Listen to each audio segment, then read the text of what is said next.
Shall we start? No? Ladies first? No, say it, because I think it sounds really nice with your accent. What, Archwell Audio? Yeah. Archwell Audio. I mean... Really? Shall we? Yeah, let's do it.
Okay, 9 minutes. Okay, James O'Brien has nothing but ridicule for people who thank Meghan Markle, laughing at courtesy treasure. Okay, let's see this one. I did this while I was listening to it on my phone. Okay, I'm sure, lad, that you're doing a brilliant job proving her wrong. Okay, what is that? This is a short one. Let's listen to this. Now, that's probably the closest I'm going to come to really upsetting you today, if you are still labouring under the illusion that what happened on television yesterday was in any way significant or disgraceful or worthy of, you're going to think I'm exaggerating, worthy of coverage in the Daily Mail today that reaches page 22. I should have built up a bit of tension there, shouldn't I? What do you reckon? If you're wise enough never to open this rag, what page do you reckon it ends? The coverage ends. It begins on page 1. There are a couple of pages, so it's on page 2. Then they have pages 3, 4 and 5 focusing on what could be loosely called news, except page 3 is photographs of the wives and girlfriends of football players. So I don't know that that's really news, but pages 4 and 5 have a look at some proper news. And then that's it. Okay. Then it hits page 6 to page 22. But nothing mentioned about the real problem that's going on in the UK. I think this is why he's bringing this up regarding the papers. Some television programs that were released yesterday featuring Ring. Oh, shit. What just happened? Okay, I don't know. All right, so let's see here. James O'Brien has nothing but ridicule for people who think Meghan Markle laughing at courtesy is treasonous. All right, let's go into that. Is that the one? Okay, let's go into that. Let's see here. I don't expect you to curtsy. That, just so you know, today you can. Yeah, I know that you normally like to doff a little cap or tug a forelock at the wireless when I begin my morning address, but probably take a moment to reflect upon how many people were supremely comfortable with Boris Johnson sending Jacob Rees-Mogg to Balmoral to actually lie to the Queen. Wow. But they believe that Meghan Markle, finding the whole practice of curtsying and bowing and scraping a little bit funny, very funny, that's treason. That's treason. Okay, he's making the difference here. Okay, you have an MP, an elected official, send someone to go lie to the Queen, okay, to push his agenda, but yet there's Meghan who's making fun of herself that she didn't know privately you still have to curtsy to the Queen. But they claim this is treason. This is the comparison he's making, the leverage of stuff, the mindset of people in the UK. My goodness. And this is why they're not really, the papers are not really sharing the stuff that's really going on in the UK, because there's too much bullshit going on in reality.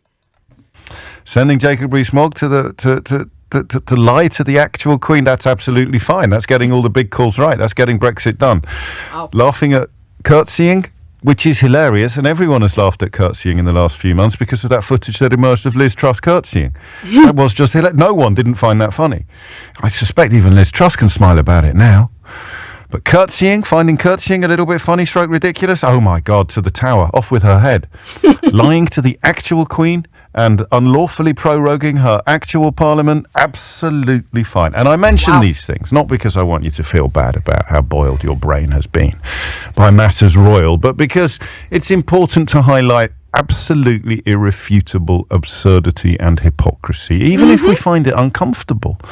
Even if me pointing out that one human being bowing or curtsying to another human being entirely because of accidents of birth is absolutely bonkers, it offends. I could muster up a degree of offence myself, because somehow I could pretend, if I was desperate not to discuss the racism described and explained rather brilliantly in the new documentary featuring Harry and Meghan, if I was perhaps part of that process of unconscious bias or even conscious racism, if my attitudes towards Meghan Markle had, whether I realised it or not, been informed by her ethnicity, I would be absolutely desperate today to pretend that there was some sort of offence towards the late Queen contained within her mockery of the pageantry, the practice of bowing or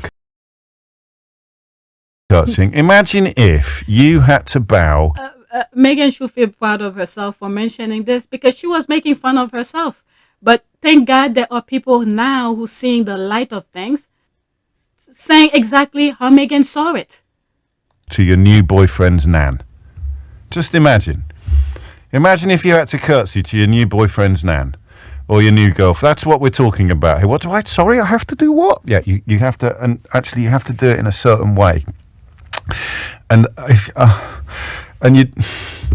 yeah, sorry, what? Pardon? I have to do what? And it is a tradition, and I understand, of course, that traditions need to be respected, perhaps, but not all of them. What are we going to do? We're going to bring back the tradition of not hiring members of ethnic minorities to do office jobs at Buckingham Palace. Should we bring back that tradition? Should we start sending children up chimneys again? Because, tradition is good. Here's someone. Early visit. Thank you for this. Early visit to Idiot's Corner.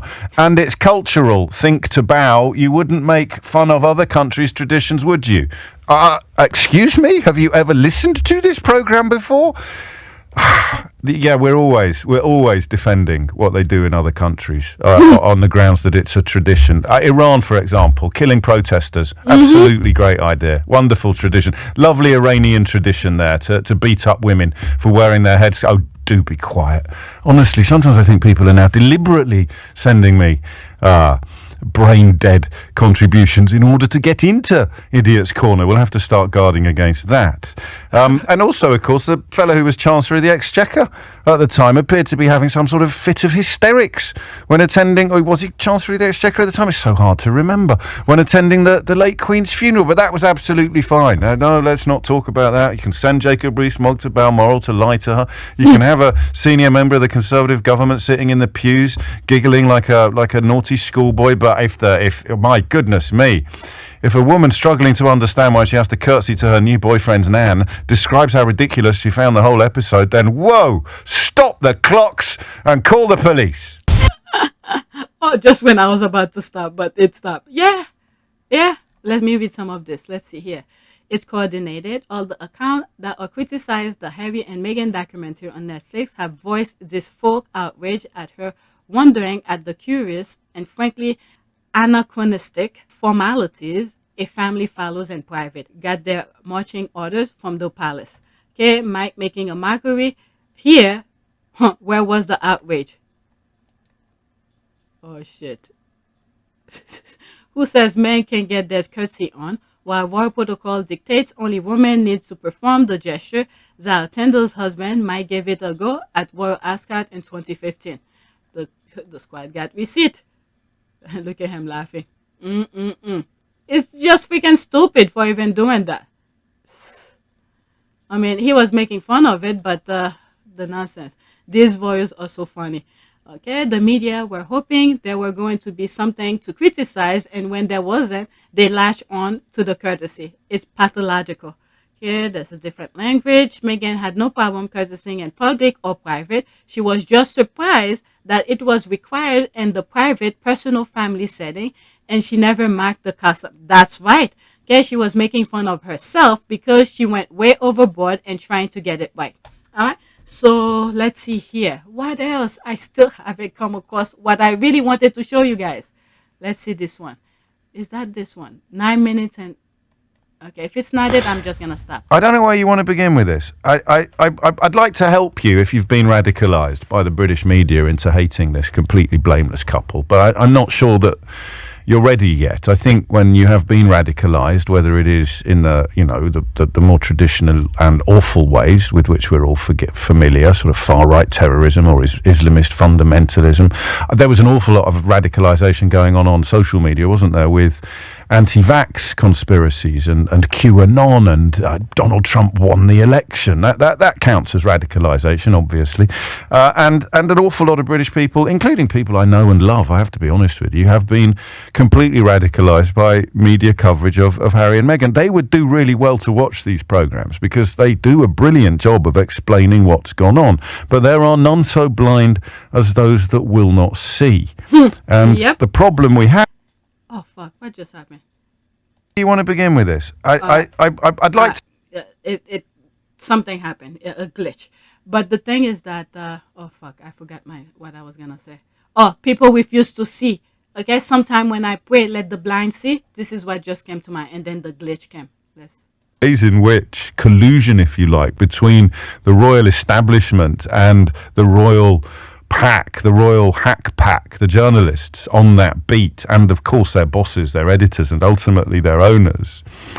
I love the idea that the people who are on trial, the people who are being accused of launching vicious, often racist vendettas against Harry and Meghan, are writing all the articles about the programmes that they've made in order to blow the doors off what has happened to them. So, palace anger at assault on the Queen's legacy, writes a journalist who was part of the assault on Harry and Meghan. Palace and Netflix clash over Sussex's soap opera, writes a journalist who was part of the assault on Harry and Meghan. Sussex's TV show claims are a direct hit on late Queen's legacy, writes a journalist who was part of the vicious slurs directed at Harry and Meghan. An unashamedly one-sided story full of half-truths, writes Camilla Tominey in the Daily Telegraph, who wouldn't know people, Camilla Tominey, okay? Full truth if it landed on her head. All of the people who've written the articles that were pulled apart in fairly spectacular and forensic fashion last night. You remember the avocados? You remember the avocados? Yeah. You remember the lily of the valley? Kate Middleton puts it in her wedding bouquet and it's a beautiful nod to tradition. Meghan Markle puts it in hers and it's a threat to the life of Princess Charlotte. You remember the avocados? Oh, it's a lovely cure for morning sickness that Prince William will be passing along to his pregnant wife. You remember the avocados? Meghan's favourite food causes famine and genocide. The same thing, a blooming avocado. But hey-ho, let's all turn to the journalists who have been part of this ludicrous, repeated hatchet job to find out what you should really think about their attempt to set the record straight. And let's address a couple of hilarious points. Why don't they go away then? Why don't they just be quiet? Because if someone was writing books, so someone you'd never met was writing books about you, I suspect you'd probably want to set the record straight. Never mind 22 pages of nonsense in the country's best-selling newspaper. If someone was writing actual books, appearing on television, touring the country, giving lectures, writing newspaper articles... Daily. This is the thing here. They were doing that for the future. When people look for Harry and Meghan, when they're doing school children, is doing reports. These are the nonsense. They want the people to know about them. But Harry said, no, I'm not going to let this happen. They need to know the truth. I did say it. It was for the future. Doing radio interviews. If these people were writing actual books claiming to know what your life has been, I suspect you'd want to put the record straight yourself. So let's park all of that nonsense. The idea that they wanted a secret life, they wanted to live in obscurity when they decided to walk away. Doesn't mean just because you assert your human rights that you then become some kind of Trappist monk and take a vow of silence and you're not allowed to discuss anything. That's not how privacy works. Privacy is about the right to own and control what personal information you choose to share with somebody. Because you've lost your right to privacy because you shared one image with me. That's sort of the flawed argument and its operating mechanism that they're confusing people to think. I think life is about being able to share our stories and share parts of our lives that you're comfortable with. So it's about boundaries and it's about respect. They've created a false narrative. I've never talked about privacy. From the royal family, they never said that. Another massive lie. But again, if I'd been part of the race... Thank you for pointing this out. They never said that. If they don't even want to listen to them saying it, that's another problem. They rather go with the nonsense the media is talking about. Even that guy I just showed, I'm probably going to split this video into two. That MP who say, well, I read that. But there's Harry on Netflix telling, let me go into it. Who's telling you exactly what he's going through, but you're not watching it. All right? You've been radicalized. Okay, well, it was somewhere here. I don't want to start all over. All of the people who've written the articles that were pulled apart in fairly spectacular and forensic fashion last night. You remember the avocados? You remember the lily of the valley? Kate Middleton puts it in her wedding bouquet and it's a beautiful nod to tradition. Meghan Markle puts it in hers and it's a threat to the life of Princess Charlotte. You remember the avocados? Oh, it's a lovely cure for morning sickness that Prince William will be passing along to his pregnant wife. You remember the avocados? Meghan's favourite food causes famine and genocide. The same thing, a blooming avocado. But hey-ho, let's all turn to the journalists who have been part of this ludicrous... It's a template that they have. All they have to do is switch their name and then, do a couple editing of wording. Repeated hatchet job to find out what you should really think about their attempt to set the record straight. And let's address a couple of hilarious points. Why don't they go away then? Why don't they just be quiet? Because if someone was writing books, so someone you'd never met was writing books about you, I suspect you'd probably want to set the record straight. Never mind 22 pages of nonsense in the country's best-selling newspaper. If someone was writing actual books, appearing on television, touring the country, giving lectures, writing newspaper articles, doing radio interviews, if these people were writing actual books claiming to know what your life has been, I suspect you'd want to put the record straight yourself. So let's park all of that nonsense. The idea that they wanted a secret life, they wanted to live in obscurity when they decided to walk away from the royal family. They never said that. Another massive lie. But again, if I'd been part of the racist attacks, I'd probably be desperate to pretend that they'd ever expressed a desire to live in obscurity rather than to define the terms of their own relationship with the media instead of having it defined for them. Yeah, this is the thing. I'm glad he bring this up. This is where the TV sort of, the screen sort of reset or something, a glitch. I suspect that an objective observer who hadn't been part of the vendettas, hadn't been part of the unconscious, often, I think it's important to be fair about that, unconscious racist abuse of Meghan Markle, they probably aren't going to provide a full and frank account of what these films are actually like. And in fact, they were largely innocuous. I mean, the love story is what shines through.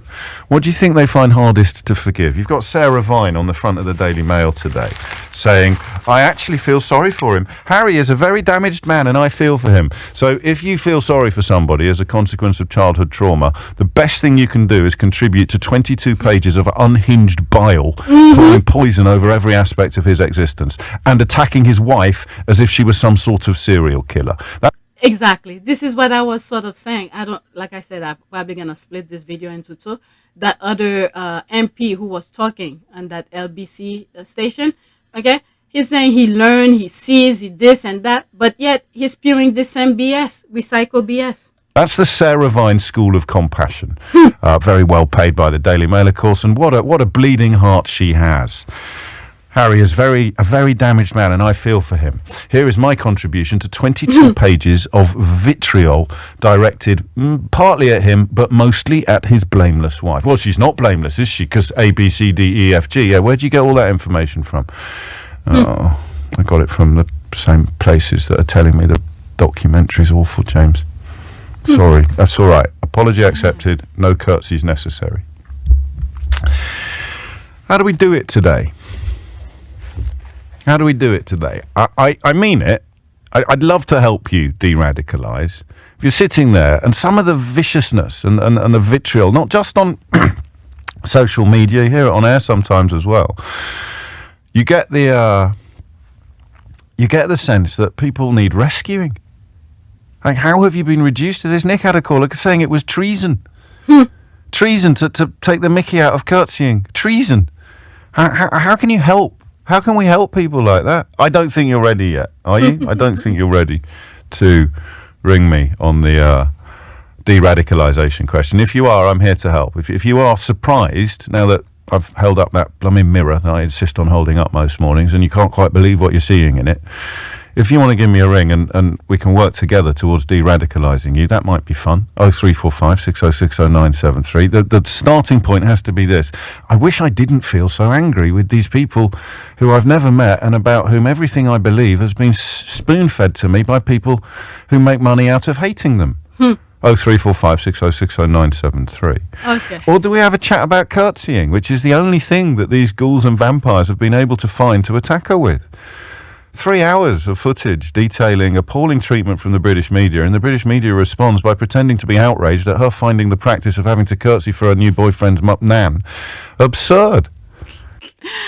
Oh, the audacity of these people. I don't know what's going on in the UK, but thank God for James O'Brien, who's shedding light. At least we know everybody in the UK is not drinking the same water. I know Harry is not drinking that Kool-Aid, and definitely James O'Brien is not. Thank God for that. I don't know. Phone lines are open. 0345 606 0973 is the number that you need. And I want you to tell me either what it's like to have been radicalised by British newspapers into hating this completely blameless couple, or why curtseying is something that we should all still do. 0345 606 0973. And a quick visit to Idiot's Corner? No, I'll do it after this. Quick visit to Idiot's Corner. All right, let me read what's there, and then that's it. Mr. James O'Brien show is always the best on LBC. There's the live. This is the only commentary that has made me slightly interesting, and watching the documentary on Netflix.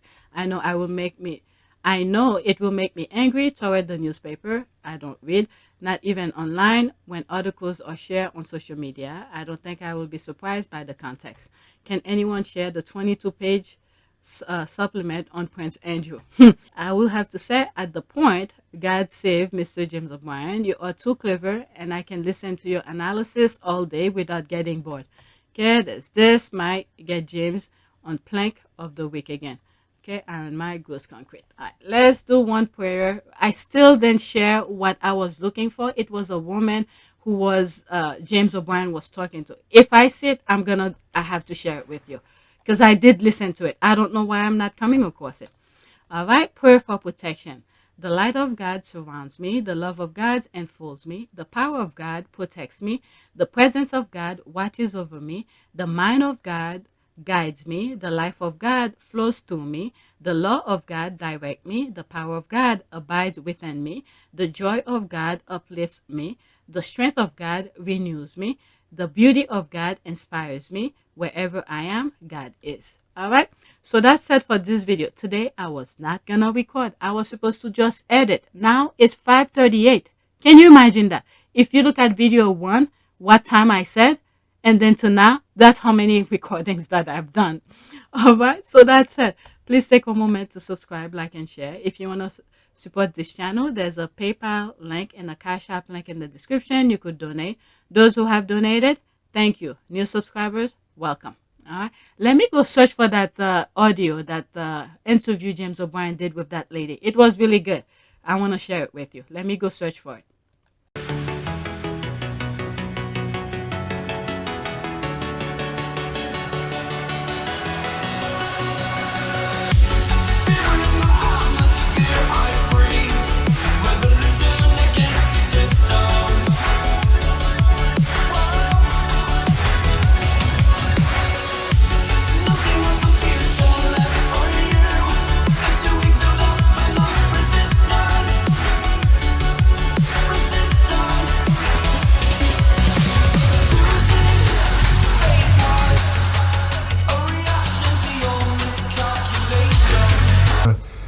me, it's an added member of the family. It's another team player as part of the bigger team. And you know, for all of us, all we want to do is be able to carry out the right engagements, carry out our work, and try and encourage others and the younger generation to be able to see the world in the correct sense, rather than perhaps having a distorted view.